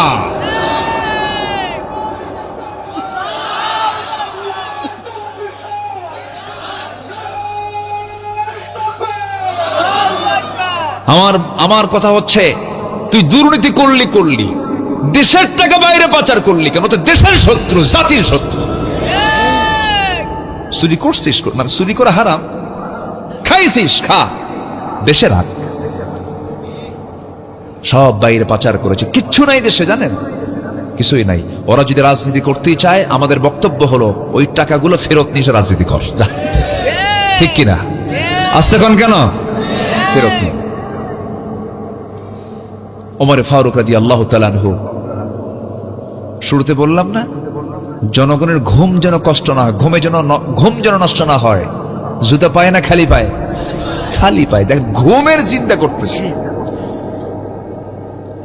উনি বললেন, কেঁদে কেঁদে একদিন বলছেন, ফোরাতের তীরে একটা কুকুর যদি অনাহারে মারা যায়, আর ইরাকের রাস্তা খারাপের কারণে যদি একটা উট গর্তের মধ্যে পা পড়ে, যদি উটের পাটা যদি ভেঙ্গে যায়, মস্কে যায়, কিয়ামতের দিন আমাকে এই উট আর কুকুরের জন্য আল্লাহর সামনে দাঁড়িয়ে জবাব দিতে হবে। কি সেন্স, কি মানসিকতা, কি চিন্তা! এক গভর্নর তার জন্য দামি খাবার নিয়ে আসছে, বিশেষ খাবার বানায় না, যেরকম পায়েস বানায়, এরকম আছে না? পায়েস এলাকা হয় নাকি? পায়েস দুধ দিয়ে, সুজি না, কি কও সুজি, মানে যেখানে দুধের পরিমাণটা বেশি, 1 মণ দুধ অথবা আধা মণ দুধ, সামান্য কিছু চিনি দিয়ে, আবার কিছু দামি কিছু ওই কি বলে ভাত দিয়ে, চাউল দিয়ে বানায় না পায়েস। হ্যাঁ, পায়েস জাতীয় ফিন্নি, এই তো কত সুন্দর করে বানায়। এরকম বিশেষ আয়োজন, বিশেষ কিছু খাবার। এক গভর্নর তার জন্য খুশি করার জন্য, ওর জন্য খুশি হন, খাবার নিয়ে আসছে। হুজুর, আমিরুল মুমিনিন, আপনার জন্য আমি নিয়ে আসছি, বানায়। এই খাবারটা খুবই রিচফুল, খুব ভালো খাবার। উনি ভাবতেছিলেন, মনে হয় খলিফা আমার খুশি হবেন। খাবার দেখে বললেন, তুমি খাইছো? হ্যাঁ খাইছি। তোমার জনগণ খাইছে? না, যা নিয়ে যা। কেন, আপনি খাবেন না? যেটা আমার জনগণ পায় না, এটা আমার দরকার নাই। সুবহানাল্লাহ বলবেন না? উনি ঝোলওয়ালা তরকারি খান নাই, ঝোলওয়ালা খাবার খান নাই, কারণ সবেমাত্র বদর চলে গেছে, উহুদ চলে গেছে, খন্দক চলে গেছে, দিন প্রচার প্রসারের কাজ চতুর্দিকে গোটা পৃথিবীতে ছড়িয়ে পড়ছিল। ওমরে ফারুক একটু ভিন্ন রকম ছিলেন। তিনি একদিন বসে আছেন, জুব্বার পিছনে ছিঁড়ে গেছে। কেউ বলার সাহস পেয়ে না, রাগ কম না বেশি? বেশি রাগ। একজন এসে বলতেছে, কেমন করে বলি, চলো আমরা আম্মা জানকে বলে দেই। 2 আম্মা জান আমার নবীর স্ত্রী, 2 জন এসে বলছেন, আমিরুল মুমিনিন, একটু উন্নত জীবন গ্রহণ করা দরকার। জুব্বাটা ছিঁড়ে গেছে পিছন দিক থেকে। কূটনীতিকরা মদিনায় আসে, আপনার সঙ্গে তারা বৈঠকে বসে, আপনি মুসলমান, আপনার জুব্বা যদি পিছনে ছেঁড়া থাকে কেমন হয়? একটু হলেও ছোট হয়ে যায়, একটু হলেও কেমন যেন মনে হয়, মিলে না, ভারসাম্য হয় না। ওমর ফারুকের চক্ষু লাল হয়ে গেছে, কেঁদে কেঁদে বলছেন, আমার নবীর বউ হয়ে, আমার নবীর স্ত্রী হয়ে তোমরা কেমন করে আমাকে এই পরামর্শ দাও? আমার নবীজি বিছানার চাদর না পায়া জুব্বাটাকে চাদর বানায়া আমার নবী জুব্বার উপরে গোটা রাত কাটায়া দিয়েছেন। রসুল যদি এমন সিম্পল জীবন গ্রহণ করতে পারেন, তোমরা আমার পোশাক নিয়ে কোনো মন্তব্য আজকের থেকে করবা না। আল্লাহর কসম করে বলি, আমার যারা শত্রু, যারা ইসলামের যারা দুশ্মন, ওমরকে পোশাক দেখে ভয় পায় না, ওমরেরকে ভয় পায় ওমরের তাকওয়া নামক বড় যোগ্যতা দেখে। জোরে বলুন সুবহানাল্লাহ। নাম্বার 4, আমরা কি অর্জন করব? তাকওয়া অর্জন করব। আমার বন্ধুগণ, মুত্তাকি হতে হবে। আল্লাহ রাব্বুল আলামিন বলেন, মুত্তাকি হলে কি হবে? তারা সফল হয়ে যাবে। হুদাল্লিল মুত্তাকিন আল্লাযীনা ইউমিনুনা বিল গায়বি ওয়া ইউকিমুনাস সালাতা ওয়া মিম্মা রাযাকনাহুম ইউনফিকুন والذين يؤمنون بما أنزل إليك وما أنزل من قبلك وبالآخرة هم يوقنون। জোরে বলুন আল্লাহু আকবার। আল্লাহ রাব্বুল আলামিন বলেন, ওই সমস্ত বান্দাগুলো মুত্তাকি যারা আল্লাহকে বিশ্বাস করবে না দেখে। এই দুনিয়াতে আল্লাহকে দেখার কোনো সুযোগ আছে নাকি? আসতে কয় না। এই দুনিয়াতে আল্লাহকে দেখার কোন সুযোগ আছে? কিন্তু আল্লাহকে দেখা যাবে কিনা বলেন? কোথায় যাবে বলেন? বলেন, জান্নাত কোথায়? ডানে, বামে, নিচে না উপরে? বলেন কোথায় কোথায়? বলেন কোথায় কোথায়? উপরে। জান্নাত উপরে। কিন্তু আল্লাহ তাআলা বলেন, আমি সবাইকে না, 7 শ্রেণীকে আমি আরশ আজিমের ছায়ায় জায়গা দিয়ে দেব। আরশ আজিম কি ডানে বামে নিচে না উপরে? কোন বিমানে চড়বেন বলেন? হ্যাঁ, কোন বিমানে চড়বেন বলেন? বিমান না ইমান? আল্লাহু আকবার। কি সুন্দর করে মিলাই দিল দেখেন। ওয়াজকে শুধু আমি পারি? কি সুন্দর মিলাই দিয়েছে। কোন বিমান না, ইমান নামক শক্তি নিয়ে আমরা আল্লাহর আরশ আজিমে ছায়া নেব। জোরে বলি ইনশাআল্লাহ। জোরে বলি ইনশাআল্লাহ। জান্নাতে যেতে হবে আমাকে আপনাকে। জান্নাতে গিয়ে আমরা আল্লাহকে দেখব। বাড়িতে গেলাম দাওয়াত, কোন একটা বাড়িতে গেলাম দাওয়াত আমাকে দিয়েছে, বাড়িওয়ালা আমাকে সব কিছু খাওয়ায়া দিল, বিরিয়ানি, জর্দা, দই, মিষ্টি সবকিছু খাওয়ালো আমাকে। কিন্তু বাড়িওয়ালার সঙ্গে সাক্ষাৎ হলো না, বাড়িওয়ালা আমার সঙ্গে কথাই বললো না, বাড়িওয়ালা আমার সঙ্গে সুন্দর আচরণ করলো না। আমার খাওয়া কোনোটাই আমার কাজে লাগবে না, আমার কিছু পরিতৃপ্তি হবে না। কিন্তু একটা গরিবের বাড়িতে আপনি মেহমান হয়ে গেলেন, আদা সিদ্ধ ডাল ভর্তা খাওয়ালো, কিছু ভাজি ভুজি খাওয়ালো, তেমন কিছু খাওয়াতে পারলো না। কিন্তু বাড়িওয়ালা বলছে, ভাই আপনি আসছেন, খুব খুশি হয়েছে বড়, আপনার কি খেদমত করতে পারলাম জানি না, আমাকে মাফ করে দিয়েন। আমি আপনার জন্য যতটুকু খেদমত করেছি আপনি কিছু মনে করবেন না। বলুন তো, ওই পোলাও, বিরিয়ানি, জর্দা খাওয়ার চাইতে এই ভর্তা খাওয়ারই মজা বেশি, ঠিক কিনা বলেন? জান্নাত পেলাম আমি, বিশাল জান্নাত পেলাম, কিন্তু আল্লাহ কি পাইলাম না। আল্লাহর সাক্ষাৎ হলো না, সেই জান্নাত আমার জন্য জান্নাত হবে না। আল্লাহ বলছেন, বান্দারে তুই জান্নাতে ঢুকবি, আমি মেহমানদারি করব, আমি নিজে তোর সামনে দাঁড়ায়া দাঁড়ায়া কথা বলবো। জোরে বলুন সুবহানাল্লাহ। আল্লাহ বলছেন, ফামান কানা ইয়ারজু লিকা রাব্বিহি ফালইআমাল আমালান সালিহান ওয়ালা ইউশরিক বিইবাদাতি রাব্বিহি আহাদা। আমার সঙ্গে সাক্ষাৎ করতে চাও, নেক আমল করে আসো, শিরিক মুক্ত হয়ে আসো, আমি আল্লাহ নিজে তোমার সঙ্গে লেখা সাক্ষাৎ দিয়ে দেব। জোরে বলুন সুবহানাল্লাহ। দুনিয়াতে আমরা আল্লাহকে দেখতে পাবো না, আল্লাহকে দেখার মতো সেই যোগ্যতা আমার দুনিয়াতে নাই। এই চর্মচক্ষু দিয়ে আল্লাহকে দেখার মতো ক্ষমতা আমরা রাখি না, আমরা দেখতে পাবো না। নবীরাও দেখতে পান না। একজন নবী দেখতে চেয়েও ব্যর্থ হয়েছেন, সেই নবীর নাম কি বলেন? এত তাড়াতাড়ি বাড়ি কি আশেপাশে নাকি? এত সুন্দর করে বলেন, মুসার নামটা বললেন, কেন জানলেন, কেন বুঝলেন? কারণটা হলো কোরআন তাকে চেনায় দিয়েছে। এই কোরআনে মুসার নাম আছে না নাই বলেন? সবচেয়ে বেশি নাম মুসার নামটাই আসছে, অথচ কোরআন নাজিল হয়েছে আমার নবীর উপর, আমার নবীর নামটা কম আসছে কিন্তু মুসার নামটা বেশি আসছে। এক্সাম্পল দেওয়া হয়েছে, এত দামি নবী মুসা আলাইহিস সালাম ছিলেন, অনেক দামি পয়গম্বর তিনি ছিলেন। আল্লাহর সঙ্গে তিনি কথা বলতেন, ডাইরেক্ট কথা বলতেন, অডিও কলে কথা বলতেন। একদিন বলতে বলতে বলছে, আল্লাহ শুধুমাত্র অডিও কলে কথা বলি, দেখা হয় না। আল্লাহ শুধু কথা বললেই কি হবে না, কিন্তু দেখবো আমি তোমার। আল্লাহ বলছেন অডিও কল চলবে কিন্তু দুনিয়াতে ভিডিও কল নট অ্যালাউ। কি কথা কি বুঝতেছেন? ভিডিও কল নট অ্যালাউ হবে না, তোমার ফাংশনই পাবা না তুমি। কিন্তু মুসা আলাইহিস সালাম বড় একটু জিদ্দি ছিলেন, যা বলতেন তিনি তাই করে ছাড়তেন। বলতেন আল্লাহ তুমি যেটাই বলো না কেন, বলে ফেলছে যখন চেষ্টা করে ছাড়বো। আল্লাহ বলেন লান তারানি, আমাকে দেখতে পাবে না। আল্লাহ দেখার চেষ্টা করি দেখি, চেষ্টা করে ব্যর্থ হলে কোনো আফসোস নাই।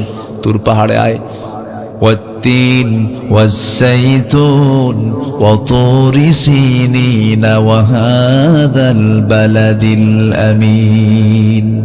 তিনি বলছেন আল্লাহ এত কাছে পাহাড় আছে, কোন পাহাড়ের নাম নিলা না, এত দূরের পাহাড়ের নাম নিলা।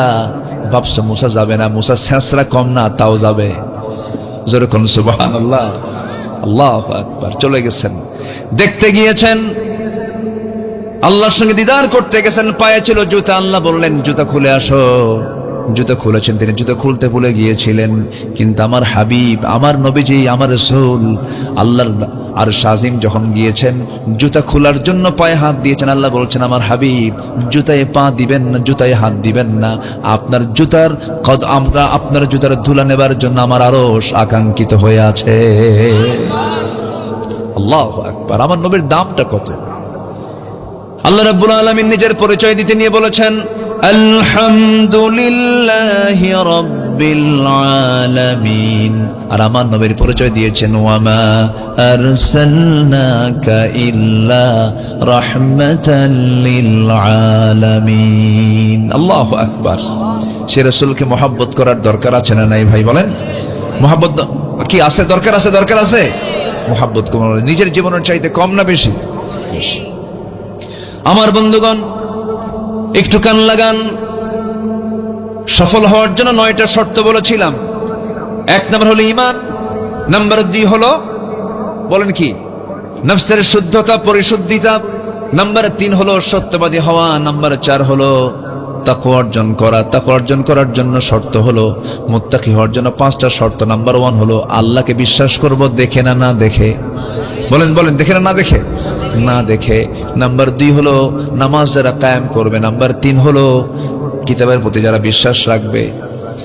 আল্লাহ রাব্বুল আলামিন বলছেন নাম্বার 4 হলো আল্লাহ রাব্বুল আলামিন বলেন প্রথমে আল্লাহকে বিশ্বাস করতে হবে না দেখে, নামাজ কায়েম করতে হবে। এরপরে আমি যে রিজিক দিয়েছি সেই রিজিক থেকে কিছু অংশ আমার পথে খরচ করতে হবে। কিতাবের প্রতি বিশ্বাস আনতে হবে, আখিরাতকে মানতে হবে। উলাইকা আলা হুদাম মির রাব্বিহিম ওয়া উলাইকা হুমুল মুফলিহুন। জোরে বলুন আল্লাহু আকবার। এরাই সফল হবে। এরা কি হবে? সফল হবে। নাম্বার 5 হলো কোন বান্দা সফল? নাম্বার 5 হলো যারা ধৈর্যশীল। ধৈর্যশীলতা আছে যার, সফলতা আছে যার, আছে তার। ধৈর্যশীলতা যার নাই, সফলতা তার নাই, কখনো হবে না। বলুন তো ভাই, ব্যবসা আগে না ধৈর্য আগে?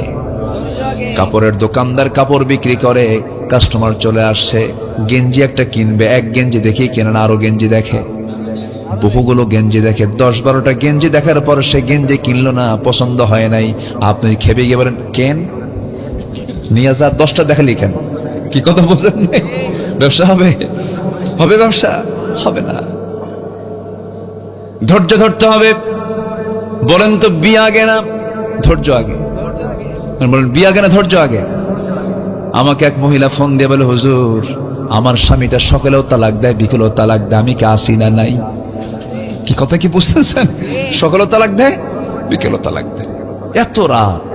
যারা বইয়ের উপরে এইরকম করে এই তালাক শব্দ, এই জাতীয় শব্দ প্রয়োগ করে তাদের শক্তি খাটাতে চান, উচিত কি জানেন? এই তালাক শব্দটা আইনের শব্দ। এই শব্দ যারা খুব ইজি করে, উচিত কি জানেন? বাঁশের যে ডাল আছে ওটাকে কি বলে? এই কনসিগুলো, চিকন যেগুলো একদম কাঁচা কনসি যেটা, এটা কয়েকটা এক জায়গায় করে একদম পিছন দিয়া একটু কয়েকটা বাড়ি মারা দরকার। আসতে কোন কেন? তালাক টালাক দিয়া পরে কান দেয়ার কয়, হুজুর দুটো মেয়ে আছে আমার, কেমনে যে তালাক দিলাম হুজুর, হুঁশ ছিল না। হুজুর দেখুন তো কোনো কিছু করে ব্যবস্থা করা যায় কি? দেখছেন মার্ডার করে ব্যবস্থা করবে। অসংখ্য পরিবার জেনার সংসার হচ্ছে। সমাজ জানে স্বামী স্ত্রী, কিন্তু আল্লাহ জানেন এটা জেনা, ঠিক কিনা? এই জন্য বিয়ে আগে না ধৈর্য আগে? ধৈর্য আগে। আল্লাহ পাক বলছেন ধৈর্যশীল হবা, আমি রহমত পাবা। জোরে কোন সুবহানাল্লাহ।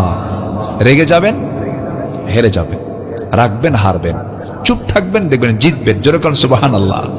খেপে গেছে একজন, খেপতেছে, খেপে লাভ কি? খেপার কোনো ফলাফল নেই।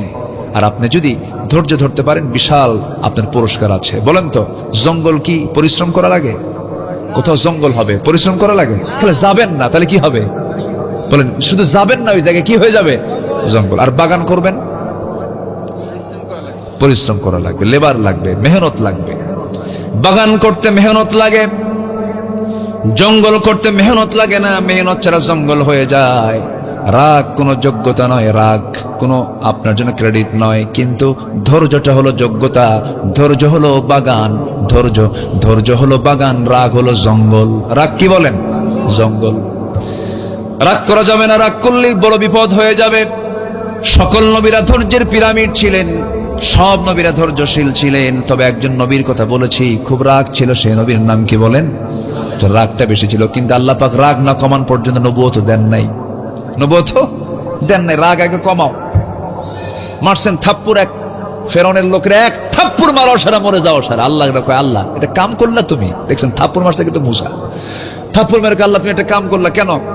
থাপ্পুর মারছে ও যেন ঠিক হয়, একটু আদব বেদব টাইপের, আদব ঠিক করার জন্য থাপ্পুর মারলাম। মারছে থাপ্পুর, তুমি মেরে ফেলে দিলা, মার্ডার তো তুমি করলা।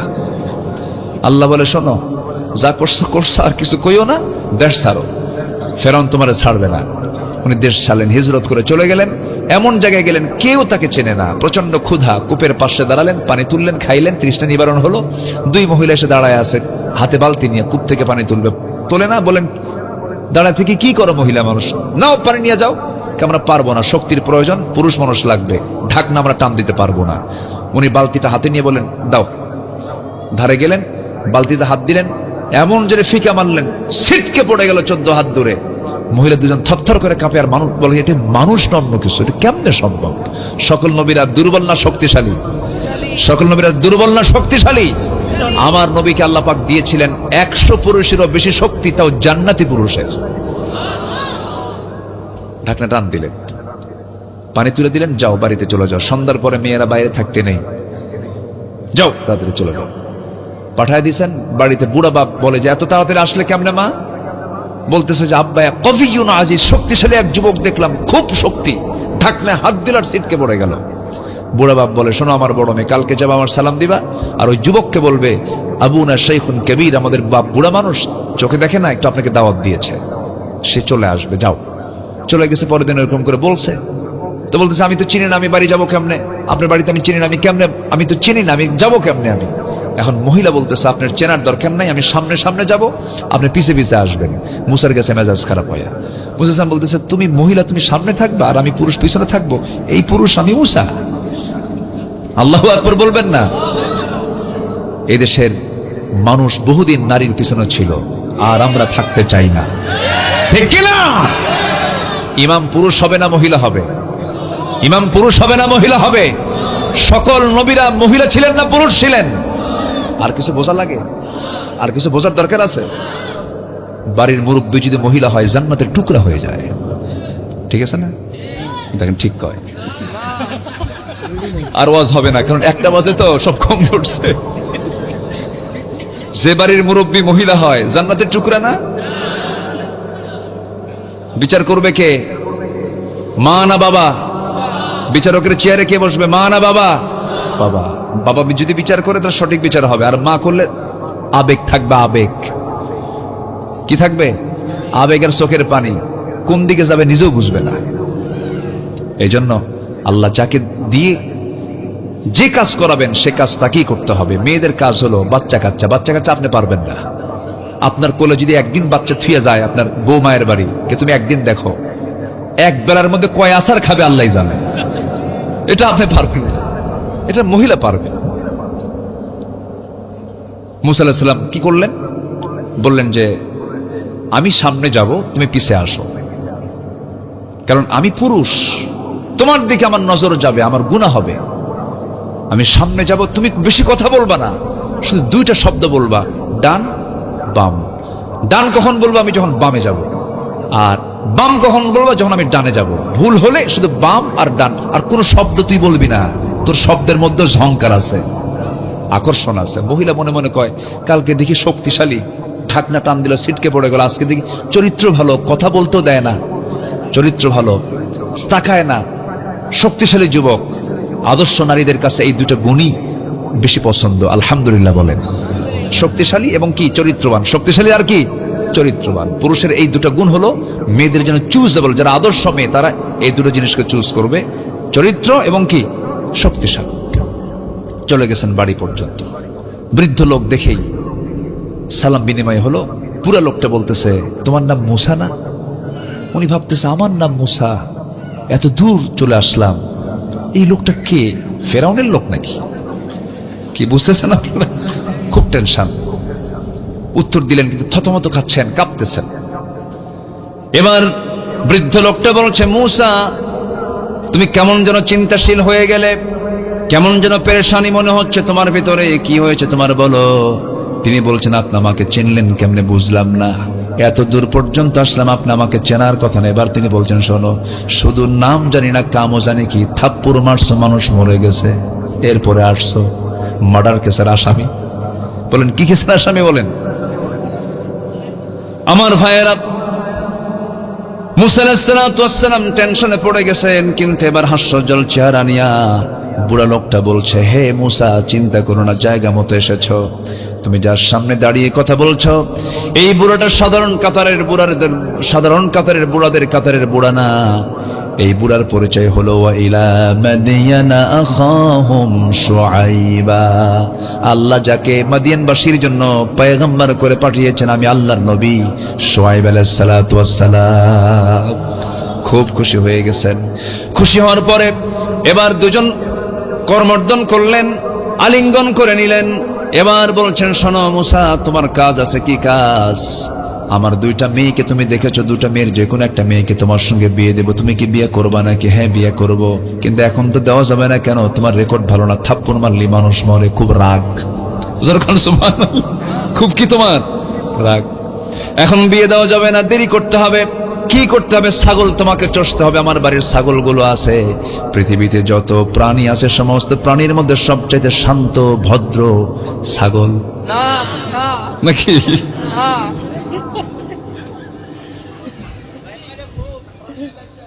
এই ছাগলকে দেওয়া হলো দায়িত্ব, রাগী লোকের কাছে দেওয়া হলো। ছাগল যদি একবার ব্রেক মারে বোঝেন তো, একবার যদি ছাগল ব্রেক মারে, দুই পা যদি একসঙ্গে গেড়ে দেয়, দড়ি ছিঁড়বে, আপনি চলে যাবেন, কিন্তু ছাগল নড়বে না। 8 বছর দায়িত্ব পালন করলেন, 10 বছর দায়িত্ব পালন করলেন, ছাগল পালার ডিউটি শেষ হয়ে গেল। এরপরে তার বিয়ে হবে। এমন সময় শেষ দিন ছাগলগুলো নিয়ে মাঠ থেকে যখন বাড়িতে আসবেন, হঠাৎ করে লক্ষ্য করে দেখেন একটা ছাগল পাল থেকে বিচ্ছিন্ন হয়ে একদিকে দৌড় মারছে। উনিও পিছে পিছে দৌড় মারলেন। ছাগলকে সহজে ধরা যায় নাকি? খুব বেজুত। ছাগলও দৌড়ায়, নবীও দৌড়ান। বেশ কিছুক্ষণ দৌড়াইছেন। দৌড়ালে কি রাগ কমে না বাড়ে? যত দৌড়াচ্ছেন রাগ তত বেড়ে যাচ্ছে। পাইলে হয়। দৌড়াচ্ছেন, ছাগল এক পর্যায়ে থেমে গেল, আর পারল না। ছাগল থেমে গেছে, থরথর করে কাঁপে, এমন রাগ উঠেছে, দাঁতের উপরে দাঁত মেরে দুই হাত দিয়া দুই পা ছাগলের শক্ত করে ধরে শূন্যের উপরে তিনি চড়াইয়া নিয়েছেন, এক আছাড়ে মেরে ফেলবেন। লক্ষ্য করে দেখেন ছাগলটার চোখ মুখে দারুণ ভয়, লোমকূপ দিয়ে ঘামগুলো ঝরতেছে, টপ টপ করে পড়ছে। মুসা আলাইহিস সালাম মনে মনে চিন্তা করলেন, এই ছাগলকে মেরে কি লাভ? ছাগল তো বোঝে না, পাগলে কিনা বলে, ছাগলে কিনা খায়, মাইরা তো কোনো লাভ নাই।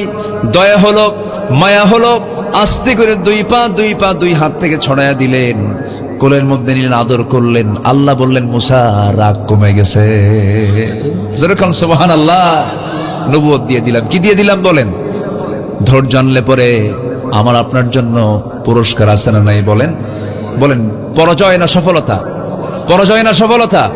নাম্বার 5 চলে গেল। নাম্বার 6 হলো আনুগত্য করতে হবে জীবনের এক জায়গায় না সব জায়গায়। কার? আসতে বলবেন না, কার? আল্লাহর আনুগত্য করতে হবে, নবীর আনুগত্য করতে হবে। ওয়ামাইয়ুতিইল্লাহা ওয়া রাসূলাহু ফাকাদ ফাযা ফাওজান আযীমা। নাম্বার 7 হলো সৎ কাজের আদেশ দাও, অসৎ কাজের বাধা দাও, সফল হয়ে যাবে। সূরা আলে ইমরান বাড়িতে মিলায়ে দেখবেন 104 নম্বর আয়াত। আয়াতের তেলাওয়াতে যথেষ্ট বুঝে ফেলবেন। ওয়ালতাকুম মিনকুম উম্মাতুন ইয়াদউনা ইলাল খায়রি ওয়া ইয়া'মুরুনা বিল মা'রুফি ওয়া ইয়ানহাউনা আনিল মুনকার ওয়া উলাইকা হুমুল মুফলিহুন। জোরে বলুন আল্লাহু আকবার। সৎ কাজের আদেশ দাও, অসৎ কাজের বাধা দাও, তোমরা সফল হয়ে যাবে, আমি তোমাদেরকে সফলতা দিয়ে দেব। নাম্বার 8 হলো তওবা করা। গুনাহ আছে যার তওবা করতে হবে, তার গুনাহ নাই কার হাত তোলেন? তুলছেন নাকি কেউ হাত? যে তুলছে গুনাহ নাই ও মানুষ না, ও ফেরেশতা। ঠিক আছে না? ও কি বলেন? ফেরেশতা। আমরা মানুষ না ফেরেশতা বলেন? মানুষ যার নাম, তার গুনাহ আছে না নাই? অবশ্যই তাকে তওবা করতে হবে। তওবা কি একবার না বারবার? পাতলা পাতলা না ঘন ঘন? ঘন ঘন তওবা করব আমরা। আল্লাহ রাব্বুল আলামিন বলেন, ইয়া আইয়ুহাল্লাযীনা আমানু তুবু ইলাল্লাহি তাওবাতান নাসুহা তুবু ইলাল্লাহি জামিআন আইয়ুহাল মুমিনুন লাআল্লাকুম তুফলিহুন। জোরে বলুন আল্লাহু আকবার। নাম্বার 9 হলো প্রকৃত মুমিন হওয়া। প্রকৃত মুমিন কাকে বলে? যার মধ্যে 7টা গুণ থাকবে, নামাজ ঠিক থাকবে। নাম্বার 2 হলো জিহ্বা ঠিক থাকবে। জিহ্বা দিয়া ইংলিশ কবে না? ইংলিশ কবে পর্যন্ত? কোন ইংলিশ? মুখ খারাপ, কিছু হলি খেলে মুখ খারাপ করে। আসেন এরকম? আসে না? মায়ের নাম, বাপের নাম, 14 গোষ্ঠী, মুখে যা আসে, মানে পাশ করা মুখ। কি করা মুখ বলেন তো? পাশ করা। এত মুখ খারাপ। এটা ইমানদারের বৈশিষ্ট্য নয়। ইমানদারের জবান হবে অত্যন্ত যত্নবান জবান হবে। দলিল লিখতে যেমন দলিল লেখক খুব চিন্তা করে, ইমানদার কথা বলতে নিয়ে কথা বলবে আগে না চিন্তা করবে আগে?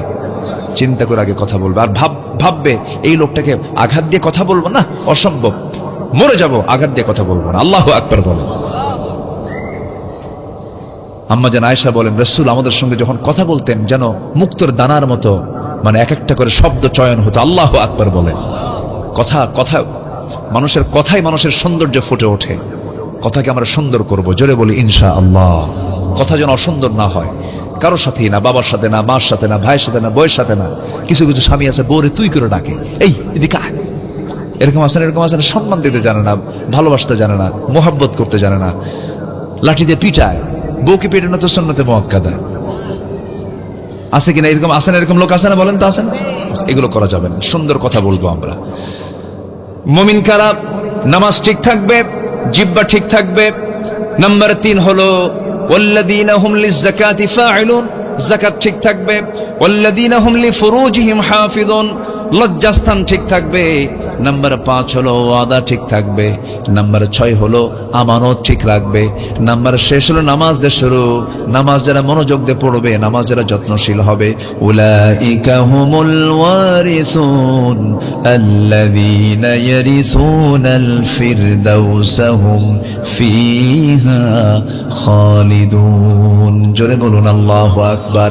এই 7 কাজ করবে যারা, জান্নাতুল ফিরদাউসের অধিকারী হবে তারা। আল্লাহ কবুল করুন, আল্লাহ কবুল করুন। জোরে বলি আমিন।